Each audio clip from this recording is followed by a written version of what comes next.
kuwi ora mung sekolah sing memprioritaskan akademis, ning memprioritaskan babakan kabudayan kuwi ana, Nduk. Ana. Aku ki duwe kenalan kanca-kanca dalang, pepunden-pepunden dalang. Heeh. Kuwi uga alumni SMA Negeri 1. Oh ngono. Ana umpamane pepunden dalang Pak Eko Suseno saka endi daleme? Gedung Dandang. Kuwi ya alumni SMA Negeri 1. Oh ngono. Heeh. Ana neh Mas Niko saka Gandu. Heeh. Kuwi ya alumni SMA Negeri 1. Oh ngono. Dalang kabeh. Dalang. Ana neh dalang sing lulusan SMA Negeri 1 Nganjuk, tapi aku ora patek kenal Badaralam sapa ngono kuwi lho. Oh iya, kuwi ya lulusan kene. Lulusan kene. Oh ngono. Ning ora patek kenal aku candi ngono. Oh iya. Iya Mak iya. Iya.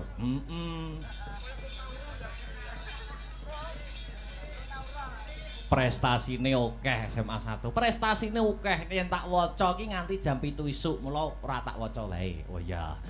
Wis intine kabeh ya wis roh. Oh ngono. Murid-murid kene padha prestasi baik akademis maupun non akademis. Oh ngono.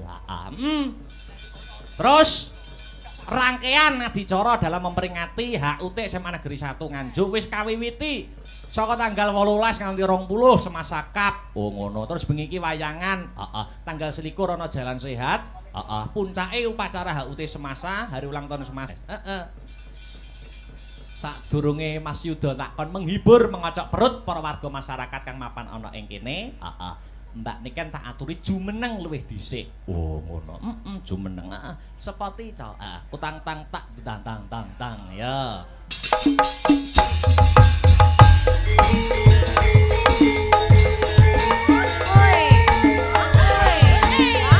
Kok setengah 11 mosok kene arep sing dalang arep Pak Asop dhewe kan yo ndak mungkin. Lah gitu kok jarike ndak apa? Kayak kemarin padahal wis tak beline 3, ndak mau dipakai, ndak mau aku turun aku. Aja ngono to. Lah kan jare kan sik to.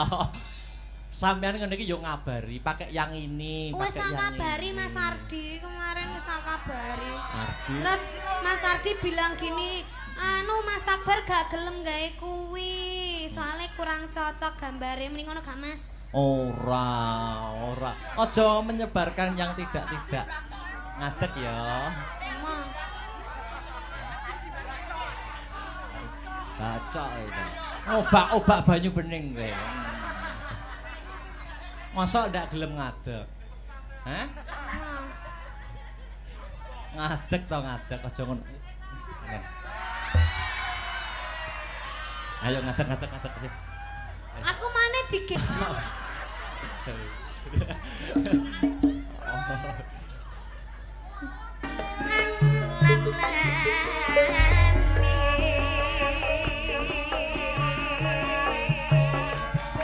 Selamat ulang tahun SMA Negeri 1 Nganjuk ke-43. Mugi-mugi kedepanipun tansah pinayungan Gusti berprestasi muridipun ginanjar kesehatan, keselamatan karahayon, kawilujengan. Setya tuhu katur dumateng keluarga besar SMA Negeri 1 Nganjuk.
Dik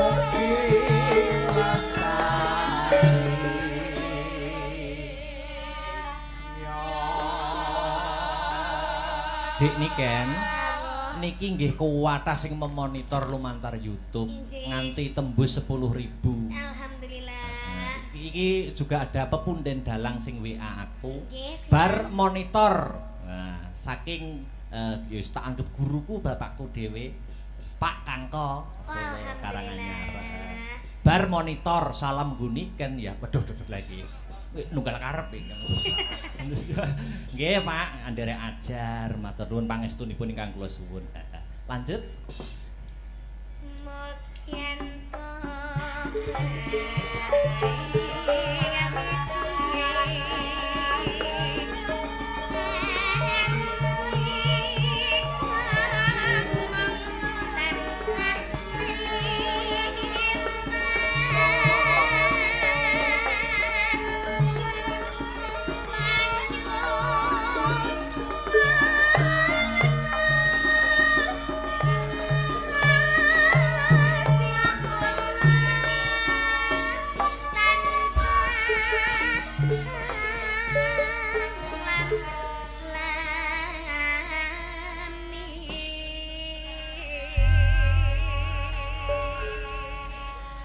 Iki penonton sing nonton semene kae dan lumantar YouTube oke sing nganti-nganti awake dhewe to.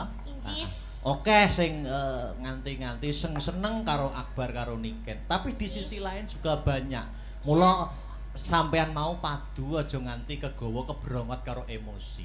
Mergo nek dhewe nek apa-apa niki sing keplok ki ya akeh. Lho arak apa to? Tapi yang namanya hubungan itu pasti ada tukar padunya loh, Mas. Oh ya, minangka bumbune kono ya. Nek aku gak nesu berarti kan aku gak sayang sama kamu.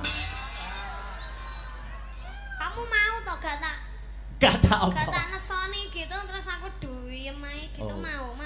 Ya enggak mau. Mau ya ndak apa-apa. Ini ada apa itu dari penggemar nggih? Oh, Agni Lover. Waduh, ada. Agni Lovers. Iya. Apa Mas itu? dibawakan ke atas Mas Karis. Ada ucapannya itu. Iya itu, wah itu buket seperti itu. Udah Gede men. Oh bajir. Oke. Yo.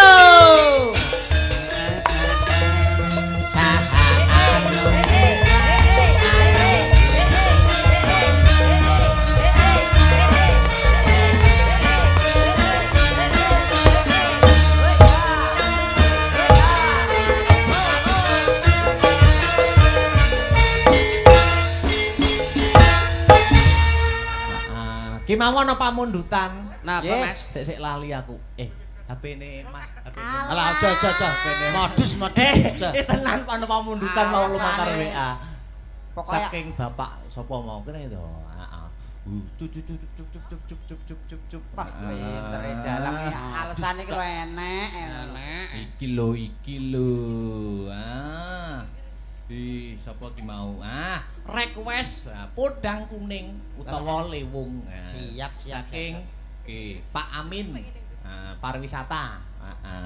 Pak Amin pariwisata. Ini ki balik neh, Mas. Nggih to kok. Ya, podang kuning atau lewung. Iya, Milih, ayo. Sing ndi? Udang kuning. Oke. Siap. Met ning gira kowe iki wis kaya bacok pisane kok. Ben kendang iki kene lho. Sik, diganti. Pindah. Modele kendang kowe dipek ae. Ngomong ah. Oh, ganti posisi. Nggih, jane ganti posisi. Oke. Yuk, dadekke yuk. Tapi dawuh menika Siap, inggih. Pak Panito mboten ketang sepatah dua patah Oh, kata niki inggih. badhe paring dawuh. Pak Nito. Monggo Pak Panito nggih. kalian Bapak Asop menawi tasih lenggah katuran minggah wonten ing panggungan. Tuduk.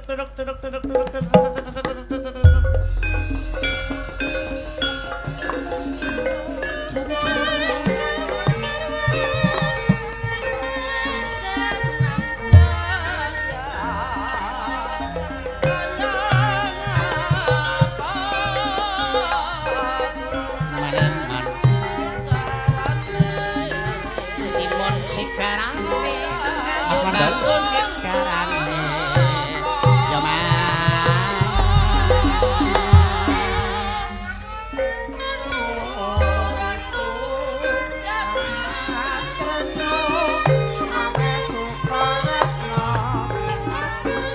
Monggo. Tanito Pak Asap.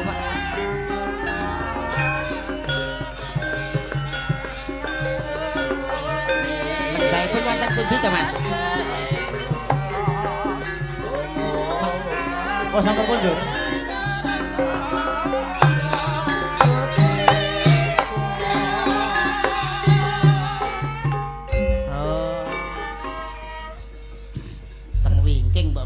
Oh nggih, mboten napa-napa. Nggih, nggih. Dilanjut mawon nggih. Siap, siap. Sinten? Mbak Dwi no sing durung jumeneng ya. Mbak Dwi. Sepotone ta? Yo. Mas Yuda. Dawuh. Sampun sawetawis anggenipun paring lelipur. Nggih. Ingkang baku jenengan ndonga napa kagem ulang tahun SMA Negeri 1 Nganjuk menika. Mugi kawujudan katerman lan kabahagiaan tansah kajiwa kasarira sedaya para guru, kepala sekolah lan jajaran wonten ing SMA 1 Nganjuk. Mugi tansah kuncara hanjayeng bawana jaya sepanjang masa. Mas Mondol ndonga napa? Semanten ugi mugi sedaya murid-murid wonten ing SMA 1 Nganjuk mudah-mudahan menjadi generasi yang sangat hebat untuk Nganjuk. Amin. Nah, tuku tahun yang Kediri bila ada waktu kita bertemu kembali Mas nggih. Siap injih. Sewang-sewangan lagu. Nutuk nelakan. Cawe sesaji karo ingkang sinuwun. Ayo tak derekke no. Simpang 5 Ria lapangan Pancasila Semarang memandang Pranyata serbaguna Suasana rame rakyat gede ati ing Jawa Tengah bosen pengambangan jero kota saben desa ngadesa saben dina minulya Simpang 5 Pikuna Pacaran dapat Tuhan umum Simpang 5 Ria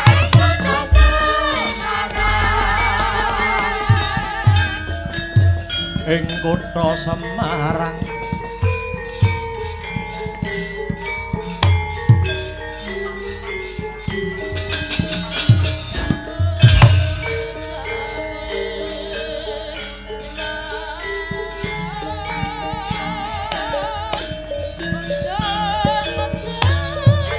Lah iki malinge. Oi.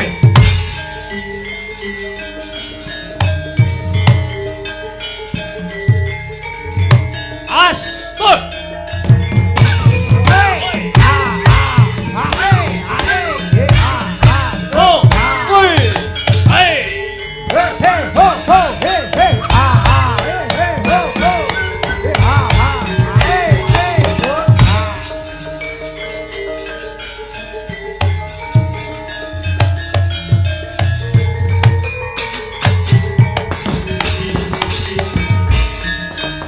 Krabala kang tumingal perang campo samya medali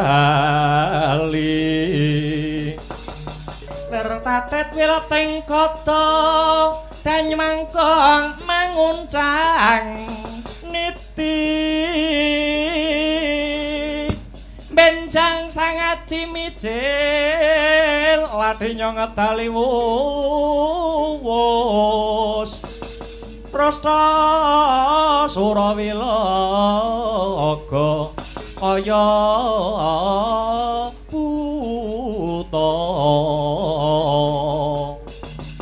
Singa ngregil pasti jangga dendanya mangambak boyo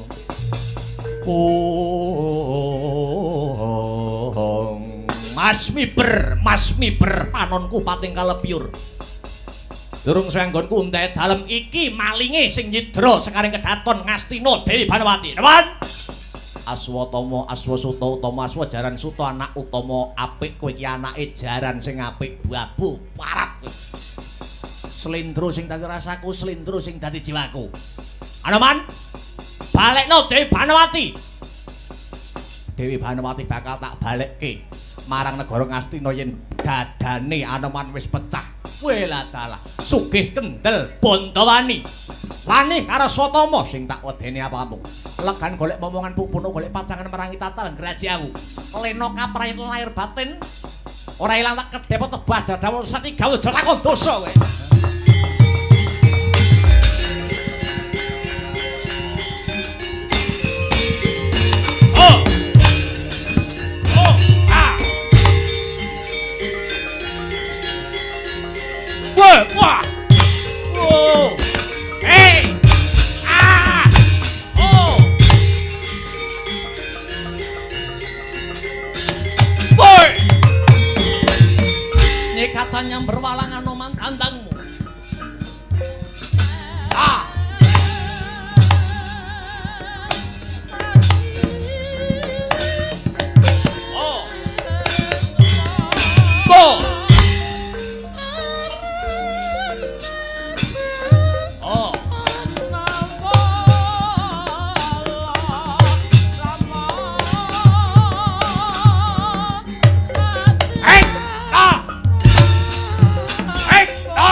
Oh,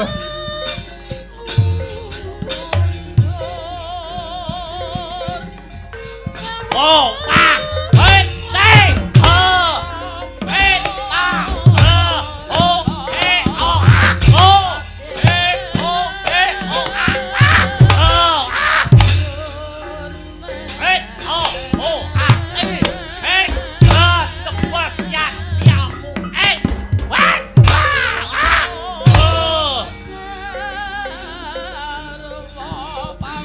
oh, hey, oh.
cekel bekuk dadekne ingon-ingon kebun binatang. Maju. Hit ho. Hei. Ah. Ho. Hi. Ah. Ho. Ho. Ho. At ya. Ho. Semikat.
Yo, palaran dek.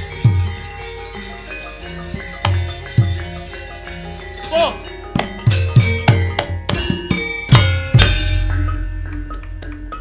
Keparat si murang toto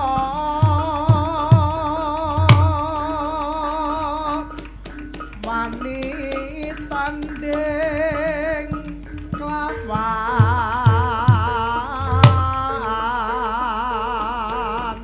mami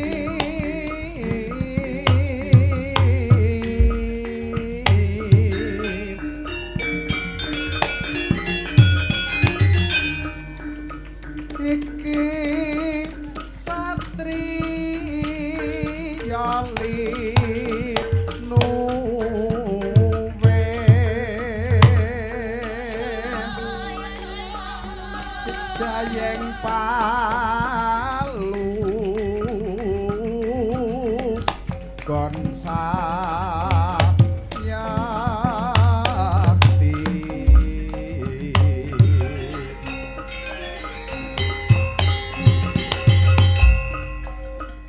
apa siratan ajre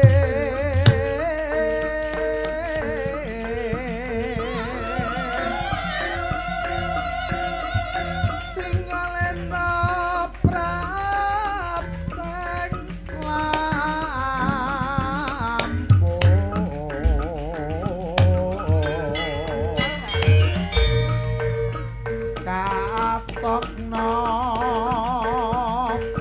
budinira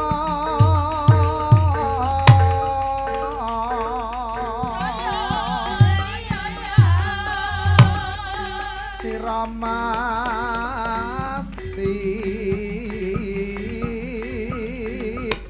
bakal lales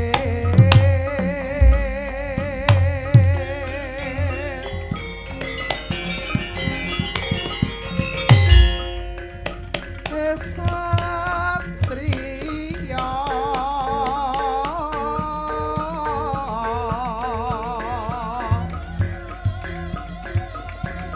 ambil barang mangarso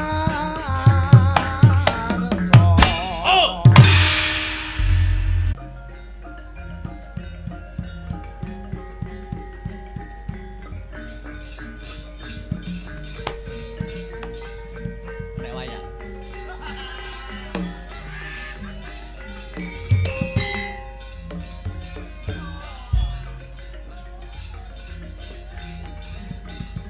Ta.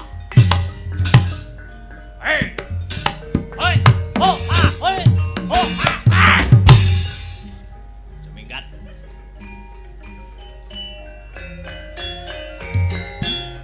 Top. Hei. Hoi eh ah hei. Ah. Oh. Hei ah. Ah ya. Oh.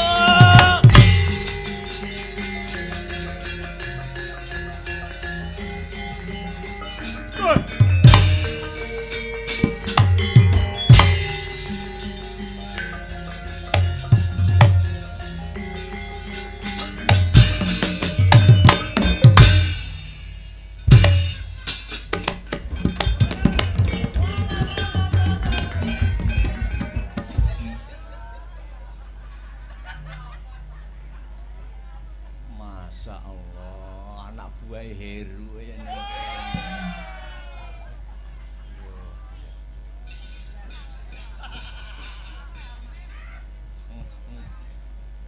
Sis.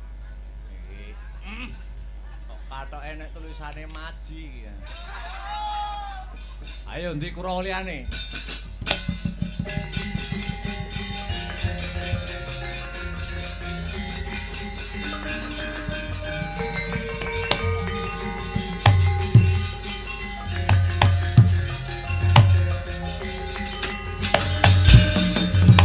Kabrabak sro kabranang geget waja mlintir gumbala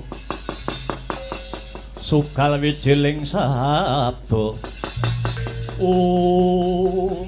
Rayoli binentang desmalaning rat leketeking jagat gelah-gelahing bumi panusmaning jajelanat sukertaning bawana Anoman dingesakne omalan nepak bun-bunan kethek bosen urip kethek wis jeleh ngemut legining gula kethek wis bosen nyawang soroting srengenge. Anoman, ratel nenggala cepak swargamu kowe.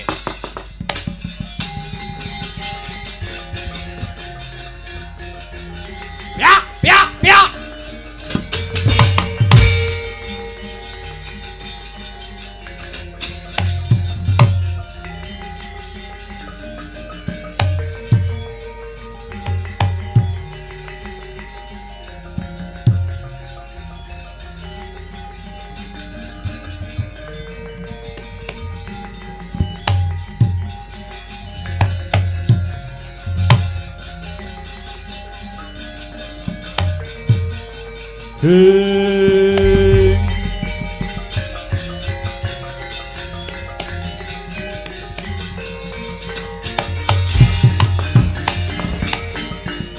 Anoman malumpat sampun prapting witing naga sari mulat mangandhap katingal wanudya yukara ageng ing wela dalah kriwikan dadi grojokan gojekan dadi tangisan yen Kurawa aku ngadepi isih saguh ning yen Nalendra Mandura Prabu Baladewa wis ngetokke pusakane Kyai Nenggala Anoman ora wani ngadepi eling-eling Nata Mandura Prabu Baladewa iki isih kakange Nata Ndrawati Prabu Kresna.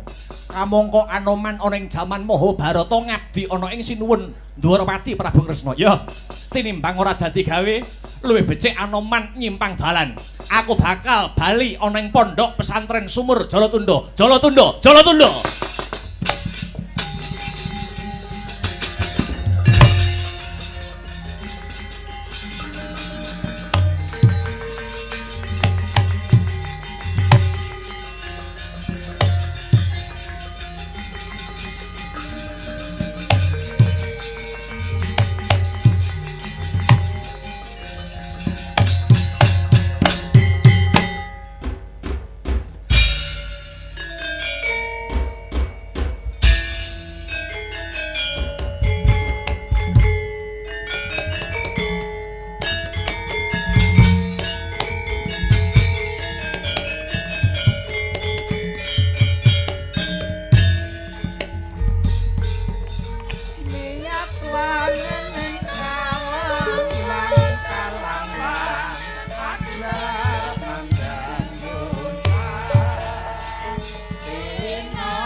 Astagfirullahaladzim ya Allah.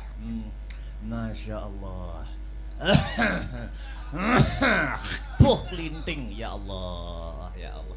Allah, Allah, Allah, Allah Maha Agung.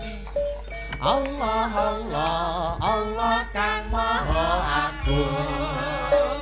Allah, Allah, Allah, Allah Maha Agung. Allah, Allah, Allah Kang Maha Agung. Tan ono kang sinembah amung zat maha murah. Tan ono kang sinembah amung zat maha murah.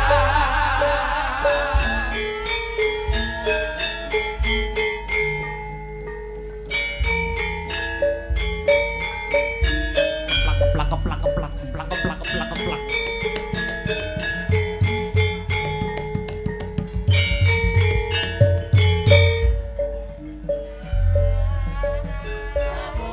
Gusti iku amung sawiji kang nyukupi kabutuhan sayati tanpa putra uga tanpa nutraake ora ana sawiji kang mandani kan ana kang sinembah amung zat maha murah kan ana kang sinembah amung zat maha murah.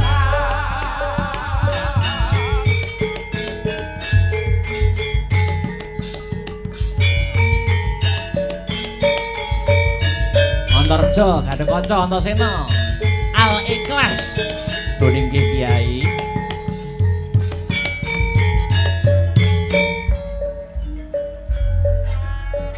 Dawuh Gusti iku amung Qul sawiji huwallahu ahad.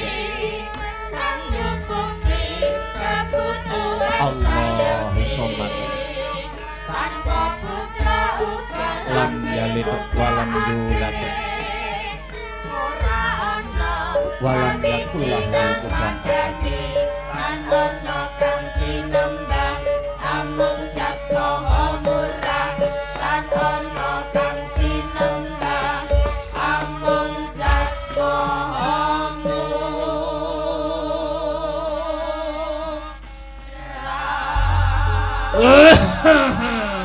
Ya Allah, alhamdulillah, alhamdulillah wa syukurillah wala haula wala quwata illa billah. Amma ba'du. Subhanallah, santri-santriku Torjo Tut Antasena. Kula wonten dawuh Yai, wonten dawuh Yai. Apa, Mbah? Sepisan ora lali ngegungke rasa syukur marang Gusti Allah, Gusti sing murbeng dumadi, Gusti sing ngecat Lombok Ijo. Lan angka loro ngaturke salam sholawat kanggo junjungan kita Nabi Muhammad sallallahu alaihi wasallam kang wis bisa nggawa umate saka dalan kang meteng dedet lilimengan tumekaning dalan kang padang jinggelang. Ya Allah, ya Allah, alhamdulillah, alhamdulillah. Amma ba'du. Antarja wonten dawuh guru. Tut, wonten dawuh guru. Antasena, apa Mbah? Sumurupaya pawitane wong meguru kuwi kapercayan. Yen kuwi Antarja Gatotkaca lan kuwi Antasena wis percaya sak wutuhe marang Kiai Dawaluddin, mesti bakal katekan kang mbok jangka, kasembadan kang mbok gayuh. Saiki aku arep bakal takon marang kowe cah telu. Wis madhep mantep apa durung anggonmu meguru marang aku? Sampun Kiai, sampun Kiai. Wis Mbah, wis madhep mantep aku. Ya. Lah yen ngene kowe wis percaya marang aku. Aku kang selaku dadi gurumu, enak? Ora bakal duweni rasa wigih kang sarta ringa-ringa, anggonku bakal nuturi marang kowe kabeh. Pamriye apa supaya kowe bocah telu padha slamet donyamu ya slamet akhiratmu. Ngene ya Le, slindro sing dadi rasaku. Wong urip aning alam donya kuwi wajib bekti marang 5 perkara. Sepisan bekti marang Gusti kang murbeng dumadi kanthi cara nindakake parentah lan ngedohi cegah. Mekaten Kiai ya. Angka 2 bekti marang wong tuwa sing wis ngukir jiwa ragamu. Angka 3 bekti marang maratuwa yen kowe besok wis rabi. Napa kudu bekti marang maratuwa? Amarga maratuwa sing menehi dalan kenikmatan sing donya tanpa timbang wujude bojo. Angka 4 bekti marang guru utawa dwija. Guru dibekteni mergo sing ngulang lan minterke kowe. Wiwit kowe durung iso maca dadi iso maca, wiwit kowe durung bisa nulis dadi bisa nulis. Angka 5 sing pungkasan. Ya Allah, ya Allah, ya Allah. Alhamdulillah, alhamdulillah. Amma ba'du. Angka 5 kowe kudu bekti marang undang-undange negara. Undang-undange negara kowe urip ning Nuswantara kudu ngabekti marang undang-undang pranatane negara. Yen 5 perkara iki mbok lakoni, bekti 5 perkara iki bakal slamet donyamu, slamet akhiratmu. Kang Gatut. Piye Antasena? Kang Gatut. Piye? Mosik to? Awake dhewe iki mrene ndang takon apa perlune. Ngono. Awake dhewe ngono kuwi lho, Kang. Wingko nek ceramah sewengi ndak rampung, ngono. Ora nek enteke ndang takono, awake dhewe iki rene iki janjane ora arep meguru, ning arepe goleki ilange Petruk. Ngono lho, Kang. Mriki. Panemban Kiai Dawaluddin. Ya Antarja piye? Kula sowan dhateng mriki niku saklintunipun badhe puruhita dhateng Jengandika. Badhe wonten babakan ingkang badhe kula tangletaken dumateng Jengandika Rama Panemban Kiai Dawaluddin. Sing kok takoke apa Le? Ngaten Panemban, para pepunden Pandhawa niku rak awit siyen mboten nate pisah kalian para punakawan. Lah kula dateng mriki niku badhe madosi ilangipun punakawan Petruk. Petruk ki panganan apa? Lho niku sanes niku tiyang. Oh menungso nggih, abdinipun para Pandhawa. Dados kula sak adi-adi kula sowan mriki badhe madosi murcanipun Petruk. Monggo Sang Panemban. Mbok menawi paduka mangertos Petruk sak menika sampun pejah napa taksih urip. Kowe tekok Petruk isih urip apa wis mati ngono ta? Lho niki taksih urip napa sampun pejah Panemban? Gumantung rasamu dhewe, gumantung rasamu dhewe. Yen kowe percaya Petruk isih urip, ya pancen isih urip. Yen kowe percaya Petruk wis mati, ya pancen wis mati.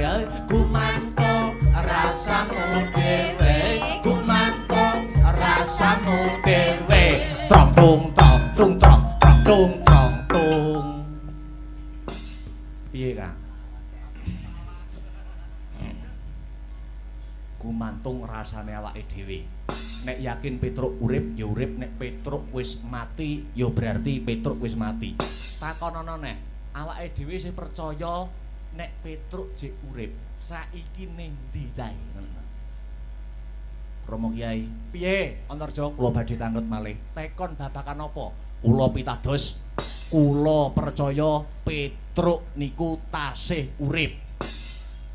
Heeh, ya banjur sakmenika kula badhe tanget Petruk sakmenika nek menawi Petruk pancen bener-bener taksih urip, Petruk mapanipun wonten pundi Romo Kyai?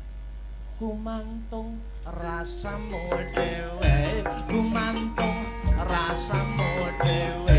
Yen kowe percaya Petruk ana jagat kulon, ayo pancen ana jagat kulon. Yen kowe percaya Petruk ana jagat wetan, ayo ana jagat wetan. Gumantung rasamu dhewe, gumantung rasamu dhewe. Trong tung trong tung trong trong tung trong tung. Piye? Kakak Antarja piye? Trong tung trong tung trong trong tung trong tung. Musik ta? Trong tunge iki ngono lho. Nek percaya Petruk ning jagat kulon ya ning kulon, nek ning ngetan ning ngetan. Meguru karo wong kocluk. Mbah, Antasena piye? Aku percaya Petruk isih urip, ora manggon ning jagat kulon, ora manggon ning jagat wetan. Aku percaya Petruk urip cae ning kene. Endi cae saiki? Gumantung rasamu dhewe. Oh! Wes, iki nek terus niki nganti jam 7 isuk iki. Ngene ya Antasena. Aku ora perlu jelasne. Ning tak duduhi kata kuncine. Kata kuncine napa? Petruk ora sah mbok goleki. Mengko nek wis wayahe balik, mesti Petruk bakal balik. Mbah, piye? Sampeyan wis tau ngemut mercon bledos. Jawaban kok ndak menentui piye ta? Aku malih ora percaya yen sampeyan ki kiai sing winong wong ing dewa, kiai sing wis weruh sadurunge winarah. Jal, saiki aku arep takon. Bariki arep enek kedadian apa? Oh, kowe tekon bariki arep enek kedadian apa? Ora sangku gumantung lho. Ndak kok. Bariki ditanono Antasena? Heeh. Kene arep ketekan Anoman nggawa Putri Ngastina Dewi Banowati. Yen ndak percaya buktekno.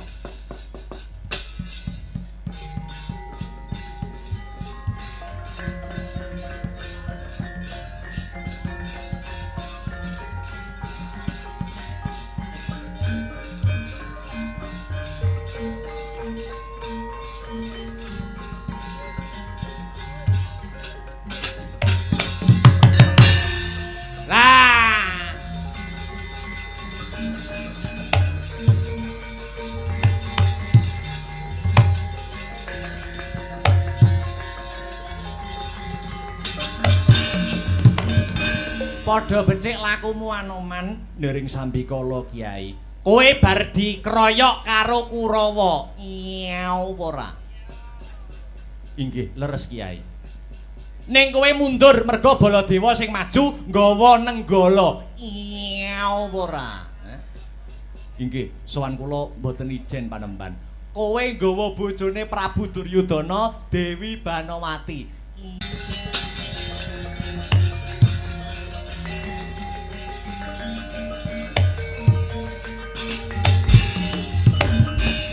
Ya ampun Anoman.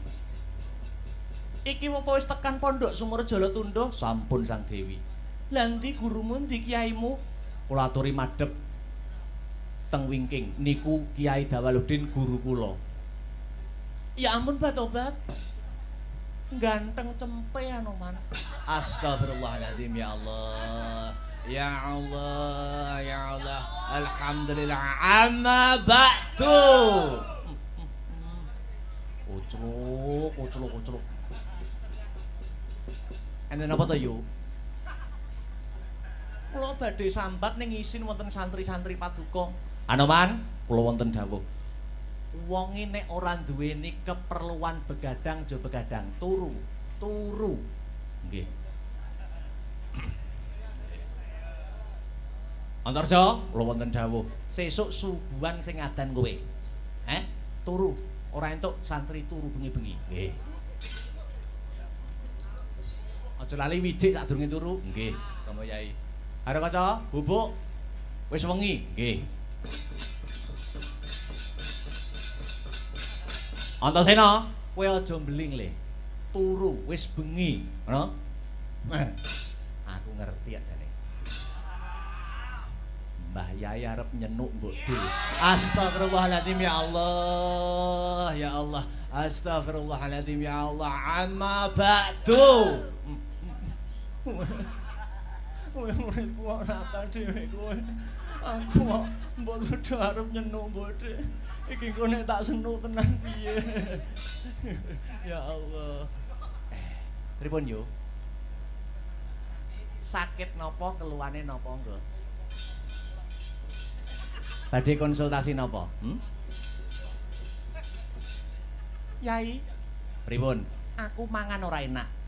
Ngombe ora seger. Turu ndak iso angler. Sampun dangu sakitipun. 3 wulan. Gulune kemeng lumayan. Ngadeg maknyerno konang-konang rada. Mungkak-mungkuk nemen. Tangane sing tengen, tangane sing tengen. Sing tengen. Nah, iki megar mak biar, mak biar. Keri mboten. Bel gedes yo keri to. Oh Kyai bel gedes yo keri. Lah nek keri niku tegese sampeyan isih urip. Ngono. Mung cek ngadeg kaya ngene kok yo isih ngarani mati. Sampeyan isih urip. Sampeyan miturut panyawang kula disuntikno tekan ngendi-ngendi ora mari.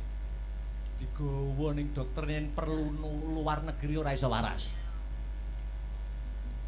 Lah banjur tambane apa? Nyun sewu.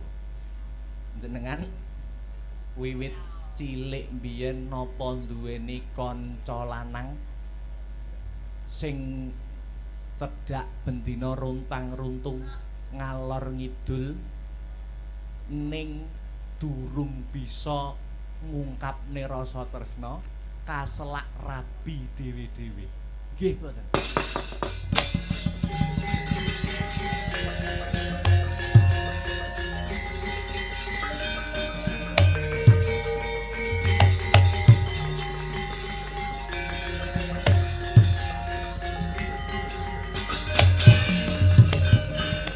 Nggih mboten. Iya. Wiwit sekolah sampeyan nandur tresna ning bareng tumekaning padha kodrat sing tumempuh kudu rabi dhewe-dhewe. Iya. Malah kadang kala nek jam istirahat pas jaman sik sekolah no sampeyan cocok noroki ngokokne sarapan. Iya. Ada. Merga saben dina weruh, merga saben dina temu, ora ngira babar pisan obah jroning kalbu, ora ngira babar pisan obah hawa nafsu. Ing antaraning priya wanita ingkang padha nandur tresna, ing antaraning lanang lan wadon kang padha nandur bronto, lamun bisa ketemu obah jroning kalbu, obah jroning kalbu. Nggih mboten. Iya. Ya. Namun demikian kodrat kang sumandang nyapa to gecek-gecek nyapa. Namun demikian kodrat kang sumanding kono rabi dhewe sampean rabi dhewe. Namun demikian jroning ati terus nyawiji, jroning ati terus nyawiji, adoh ing mata cedhak jroning rasa. Nyau ora.